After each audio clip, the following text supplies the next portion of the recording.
ഇപ്പം Malayala Manorama news channel സമ്മേളനത്തിൽ ഗോവിന്ദൻ മാഷ് അവതരിപ്പിച്ച റിപ്പോർട്ടിൽ മുസ്ലിം ലീഗുമായി അടുക്കാൻ തീരുമാനിച്ചു, ആ നിർദ്ദേശങ്ങൾ റിപ്പോർട്ടിലുണ്ട് എന്ന് അവിടെ നിന്ന് ആധികാരികമെന്ന പോലെ റിപ്പോർട്ട് ചെയ്തു.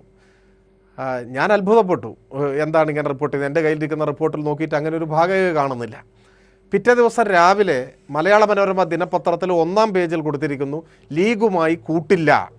രണ്ടും ഒരേ പേരിലുള്ള മാധ്യമമാണ്, ഒന്ന് കടലാസാണ്, ഒന്ന് ചാനലാണ് എന്ന വ്യത്യാസം മാത്രമേ ഉള്ളൂ. അപ്പോൾ ഇവർ തമ്മിൽ എങ്കിലും ഒരു ധാരണ വേണ്ടേ?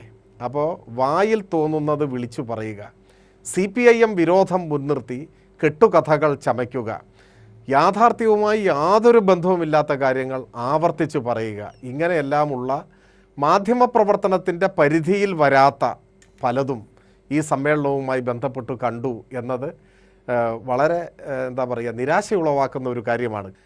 റിപ്പോർട്ടർ ചാനലിലെ ഒരു മാധ്യമപ്രവർത്തക റിപ്പോർട്ട് ചെയ്തതിനെക്കുറിച്ച് ഇടയ്ക്ക് നിങ്ങൾ അതായിരിക്കും ഉദ്ദേശിച്ചതെന്ന് എനിക്ക് തോന്നുന്നു. ഇപ്പോൾ പരിഹാസമായിട്ട് മാറിയത് നിസ്സാരമായൊരു കാര്യമാണ്. ഇപ്പോഴത്തെ ആരോഗ്യമന്ത്രി സംസ്ഥാന കമ്മിറ്റിയിൽ നിന്ന് അവരെ ഒഴിവാക്കി എന്ന് പറയുകയാണ്.